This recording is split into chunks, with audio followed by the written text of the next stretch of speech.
Et vous êtes bien sur RMC et BFM TV. Bonjour Éric Ciotti. Bonjour. Merci d'être dans ce studio pour répondre à mes questions. Vous êtes député des Alpes-Maritimes, vous êtes président du parti que vous avez créé, l'Union des droites pour la République. On est peut-être en démocratie finalement. Il y a des interrogations. Elles se posent, je les ai posées à l'Assemblée nationale. Disons qu'il y a 24 heures, vous disiez on n'est plus en démocratie. Non, la France est-elle encore une démocratie, demandiez-vous? Il y avait un point d'interrogation, donc ça laisse encore de l'espoir. Est-ce que vous enlevez le point d'interrogation? Non, je ne l'enlève pas, parce qu'il y a des inquiétudes. Ces inquiétudes, elles ne datent pas du jugement à l'encontre de Marine Le Pen, et on va sans doute en parler. Pour moi, et je l'ai dit hier à l'Assemblée nationale, j'ai été extrêmement choqué, je l'ai souvent souligné ici même devant vous, par le traitement, par exemple, qui a été réservé à François Fillon. Une enquête ouverte le vendredi soir, une mise en examen le lundi matin, alors qu'il était le candidat donné largement favori, quasiment élu. C'était un traitement qui a beaucoup choqué et qui rétroactivement choque encore, d'autant qu'il y a eu des révélations ensuite sur les pressions qui ont été exercées par le parquet général. Éric Ciotti, il y a 48 heures. Ça fait 2 élections présidentielles majeures, celle de 2017, celle de 2027, si la procédure se poursuit avec ces dérives, qui pourraient être perturbées. On a vu la fermeture de chaînes de télévision. C'est la faute de qui? C'est la faute, c'est je crois la faute d'un système qui veut se maintenir en place. C'est la faute de personnes qui s'arrogent des droits qui ne relèvent pas de la souveraineté du peuple. Mais pouvez-vous encore tenir ce discours ce matin? C'est le peuple qui décide. Éric Ce n'est pas une élite, quelle que soit sa compétence ou son talent. Ce n'est pas une caste. Ce n'est pas une corporation. C'est le peuple. Pour moi, c'est la démocratie, c'est l'élection. Pouvez-vous encore tenir ce discours ce matin alors que la justice a annoncé hier, le parquet, qu'il y aurait effectivement une rouverture, c'est-à-dire un procès en appel qui se tiendrait avec célérité, c'est-à-dire de manière très rapide, et qui permettrait que le jugement soit énoncé avant l'été 2026. Nous verrons bien la date. Ça veut bien dire que les juges, en tout cas, ne veulent pas empêcher sciemment Marine Le Pen de se présenter. Vous préjugez de leur, de leur décision. Mais en tout cas, ils n'ont pas le souhait d'empêcher, a priori. Moi, quand je lis l'attendu du jugement, on peut porter des considérations sur la forme, c'est sur le fond du dossier. Les avocats de Marine Le Pen l'ont fait.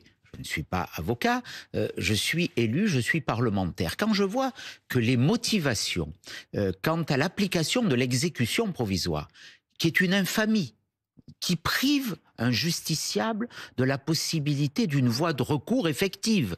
Parce qu'en matière électorale, si vous ne pouvez plus vous présenter à une élection, et notamment à l'élection essentielle, l'élection présidentielle, on vous prive d'un droit fondamental, celui de faire appel, celui qui est une deuxième décision. Et là, dans la motivation de l'exécution provisoire, c'est ça qui me choque profondément. On dit quoi? On dit la candidature de Madame Le Pen à l'élection présidentielle constituerait un trouble à l'ordre public. Donc tout est dit. La motivation, elle n'est pas juridique, elle est politique. C'est cela qui traduit une dérive profonde et qui motive d'ailleurs ce que nous allons faire à l'Assemblée nationale. On va en parler évidemment parce que vous voulez cette dérive. Vous voulez déposer une proposition de loi qui supprime l'exécution provisoire pour l'inéligibilité. Éric Ciotti, lorsque vous dites ça prive et ça empêche de faire appel, ça n'empêche pas de faire appel. Simplement, l'appel n'est pas suspensif de cette mesure-là, mais dans la mesure, j'y reviens, dans la mesure où la Cour d'appel de Paris annonce que le procès en appel de Marine Le Pen et du RN se tiendra rapidement, que le jugement sera rendu avant l'été 2026, ça veut dire précisément qu'ils tiennent compte du calendrier, qu'ils ont su s'adapter. Ils pourraient à nouveau appliquer l'exécution provisoire. Ah bah oui, ça c'est le principe de la... Il pourrait appliquer à nouveau l'exécution provisoire, ce qui priverait Marine Le Pen ce que déciderait le procès en appel. C'est le principe. Présenter si c'était la même décision. Vous savez, il y a une forme... Ce que je regrette aussi, moi je ne fais pas de procès d'intention aux juges, nous devons restaurer le lien de confiance entre les Français et la justice. Mais aujourd'hui, la justice... Vous ne faites pas de procès d'intention aux juges, mais vous avez tout de même eu cette phrase, vous avez parlé d'un gouvernement des juges. C'est un risque. c'est une menace. Le gouvernement des juges, dans la constitution voulue par le général de Gaulle, il y a des pouvoirs. Il y a un pouvoir exécutif, il y a un pouvoir législatif qui tirent leur légitimité du peuple, du vote. Et si le général de Gaulle, qui a ciselé de façon très précise notre Constitution et qui s'est trompé sur pas grand-chose, n'a pas voulu conférer un pouvoir aux juges, il savait ce qu'il faisait. Il a donné un caractère d'autorité judiciaire. Le juge ne peut pas se substituer à l'électeur. Le juge ne doit pas faire de la politique. Et moi, vous savez, en 2014, il y a quelque chose qui me choque aussi, c'est la politisation d'une partie de la magistrature, d'une part, et d'autre part, un réflexe corporatiste où, quelque part, on ne peut pas regarder, on ne peut pas critiquer, on ne peut pas dénoncer certaines dérives. Quand, en 2014, j'avais posé une proposition de loi organique ou constitutionnelle pour interdire la syndicalisation dans la magistrature. Parce que quand il y a des phrases comme celle du syndicat de la magistrature, le 11 juin dernier, qui appellent à faire barrage à ce qu'ils appellent l'extrême droite, c'est une prise de position politique honteuse.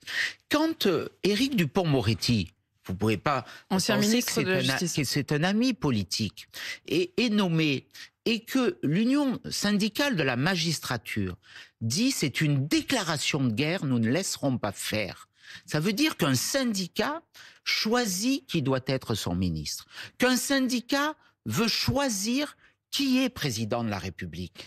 C'est une dérive profonde qu'il faut aujourd'hui corriger. Mais alors, Éric Ciotti, comment expliquez-vous que ces mêmes juges qui, d'après vous, sont dans une motivation politique, aient accepté, et c'est rare, d'accélérer ainsi le calendrier pour que le jugement soit rendu à temps pour que Marine Le Pen puisse ou non être candidate? Un délai de plus d'1 an pour faire appel. Enfin, vous savez que c'est bien moindre aux habitudes. Vous pensez que c'est un privilège? Là, en l'occurrence, c'est un peu un privilège, parce que regardez François Bayrou, il n'a toujours pas la date de son procès en appel. On nous dit au conditionnel à l'été 26. Donc, ça peut nous amener jusqu'au 21 septembre 26, l'été. Ça veut dire quoi? C'est aujourd'hui plus de 15 mois. Est-ce que c'est un privilège absolu? Personnellement, je ne le crois pas. Il faut quand même que on respecte une forme de procédure. C'est un engagement qui ne vous paraît pas être une bonne réponse? Ça va dans le bon sens. Marine Le Pen, elle n'hésite pas, elle dit c'est une très bonne nouvelle. Ça va dans le bon sens, mais je préférerais que cette affaire scandaleuse d'exécution provisoire en matière d'inéligibilité soit supprimée. Ce sera tout le sens du débat que nous allons porter à l'Assemblée nationale dans notre journée d'initiative parlementaire, ce qu'on appelle les niches, le 27 juin prochain. Donc et le là, 27 juin prochain, devra et pourra se prononcer. Qu'allez-vous proposer? Le 27 juin prochain, vous allez proposer une proposition de loi qui vise donc à supprimer l'application immédiate de l'inéligibilité. Voilà, l'inéligibilité, elle restera et elle doit rester dans la loi. Si une formation de jugement, que ce soit en première instance ou un appel, le décide, confirmé éventuellement par la Cour de cassation, c'est un principe fondamental. Il a été appliqué, on dit que ça relève de la loi Sapin 2, mais ça relevait bien avant des textes qui existaient. C'était parfaitement possible avant, ça n'était pas forcément automatique. En 2004, a été condamné à de l'inéligibilité. Il en avait tiré les conséquences, il était parti au Canada. Donc ça existe, et c'est normal que ça existe pour sanctionner. Vous ne supprimez pas l'inéligibilité, vous supprimez l'exécution immédiate, ce qu'on appelle l'exécution provisoire. Immédiate, c'est une peine de mort politique, parce que si on ne peut pas se présenter à une élection et qu'après, par exemple, la Cour d'appel ou la Cour de cassation vous innocente, eh bien le dommage sera irréversible, irréparable. Quand on ne s'est pas présenté à une élection, on ne peut pas y revenir. Si Marine Le Pen était empêchée de se présenter à l'élection et qu'elle obtenait justice après l'élection présidentielle, le dommage qu'elle aurait subi, elle, mais ce qui est peut-être encore plus grave, c'est le dommage qui aurait été commis à la démocratie française, serait irréparable. C'est pour cela qu'en droit, pour respecter l'état de droit et le fait qu'il y ait un procès équitable, eh bien, il faut aller dans ce sens. Et j'appelle tous les groupes, parce que je crois que ça doit dépasser les clivages politiques. C'est une question de bon sens aujourd'hui. Vous appelez tous les groupes à voter pour cette proposition de loi qui pourrait dans ce cas être adoptée. Avez-vous commencé à échanger avec d'autres groupes que le vôtre depuis hier? Et est-ce que vous avez une idée de la possibilité ou non que ça soit adopté? On n'a pas encore échangé, mais je vais le faire. Et j'espère que ce texte sera un vecteur pour abolir ces clivages et ne pas faire un débat politicien. Pourrait-il s'appliquer à Marine Le Pen? Oui, c'est-à-dire soit être rétroactif sur le jugement qui vient d'être prononcé, soit s'appliquer au jugement en appel? Oui, je le souhaite, et en tout cas, il s'appliquerait au jugement en appel, puisqu'il y a un principe, vous le savez, en matière de loi pénale, c'est la loi la plus douce qui systématiquement s'applique lorsqu'il y a un conflit de textes législatifs en matière de calendrier. François Bayrou vous a répondu hier, il s'est montré plutôt ouvert à l'idée. L'exécution provisoire fait que des décisions lourdes et graves ne sont pas susceptibles de recours. François Bayrou, plutôt soutien de votre proposition de loi? Il a exprimé son trouble. Vous voyez bien son trouble face au jugement. Il l'a fait savoir par son entourage. Et il a raison, et c'est légitime. Il faut sortir de certaines postures. On ne peut pas rester dans cette situation. On ne peut pas avoir un jugement avec des motivations politiques pour priver une candidate qui est en tête dans tous les sondages, qui est donnée favorite, dont la formation politique avec laquelle la mienne était alliée. Vous êtes toujours? Toujours, et plus que jamais. Nous avons obtenu 11 millions de voix. Et on viendrait priver cette candidate de la possibilité de se présenter. Ensuite, et je ne veux pas m'immiscer dans le jugement, mais quand même, de quoi s'agit-il sur le fond? D'un détournement de fonds de 4,5 millions d'euros, Est-ce que, Madame Apolline de Malherbe, est-ce qu'il y a 1 euro mis en cause pour de l'enrichissement personnel? Non, il n'y a pas d'enrichissement personnel, mais il y a du détournement de fonds. Il n'y a pas d'enrichissement personnel. Donc c'est pas grave. Est-ce que les personnes qui sont mises en cause ont travaillé? Est-ce qu'il y a été dit dans le jugement qu'une des personnes... Pas forcément travailler aux tâches pour lesquelles ils étaient payés. De quoi s'agit-il pour que vos auditeurs comprennent? On est bien d'accord, il s'agit de tâches pour lesquelles ils n'étaient pas payés. Les députés européens sont élus sur des listes présentées par des partis politiques. C'est une élection politique. Ils recrutent des collaborateurs. Et le Parlement européen vient leur dire, ces collaborateurs ne peuvent pas faire de politique. Alors que c'est dans la séparation. Moi, je conteste le fait même. Sur le fond. Sur le fond, il s'agit de la séparation des pouvoirs. Un parlementaire, il est élu par le peuple, et il doit gérer son mandat comme il le souhaite, tant naturellement qu'il n'y a pas d'enrichissement personnel, tant qu'il n'y a pas de dérive. Éric Ciotti, ce que vous êtes en train de dire ce matin, c'est exactement ce qui a justifié aux yeux des juges d'exécuter de manière immédiate l'inéligibilité. Parce qu'il y avait déni, disent-ils, de la faute. 4 ans de prison au-delà de l'exécution provisoire. Mais cette loi, Éric Ciotti, elle a été votée par les députés, elle a été votée par les politiques. C'est pas les juges qui l'ont inventée. C'est les juges qui décident l'application de la loi. Ah bah oui, mais c'est les politiques qui la font, la loi. Non, la loi, elle permet de sanctionner un détournement de fonds publics, et notamment la loi Sapin 2, qui ne s'est pas appliquée là, d'ailleurs. Mais elle a été votée après l'affaire Cahuzac. C'était un détournement personnel. Il y avait un enrichissement personnel, évidemment. C'était un enrichissement personnel, une fraude fiscale personnelle. Éric Ciotti. Là, on est dans une interprétation. Est-ce que l'assistant parlementaire de tel ou tel Parce que député, je vous ai entendu depuis ce matin travaille pour le Parlement européen et l'après-midi ne pourrait pas travailler dans la circonscription à contribuer à ce que le député européen soit élu? Un peu. Éric Ciotti, quand le garde du corps de Jean-Marie Le Pen se retrouve avec une fiche de paye d'assistant parlementaire, ça vous paraît réglo?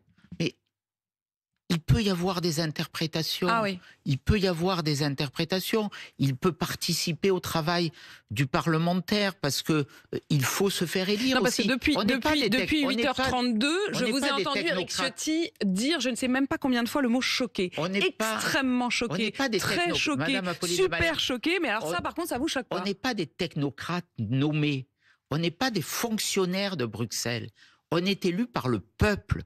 Et pour se faire élire, il est normal de participer à la vie politique. C'est pas honteux. Je ne suis pas sûre que vous rendiez service à Marine Le Pen en maintenant cette défense-là. Ça s'appelle la démocratie. Ça s'appelle la démocratie, qu'il y ait des partis politiques et qu'ils participent à l'expression du suffrage. Éric Ciotti, enquête ouverte pour menaces à l'encontre des magistrats. Est-ce que vous condamnez les menaces qui ont été exprimées et proférées? Je les condamne totalement et j'apporte bien sûr mon soutien à ces magistrats.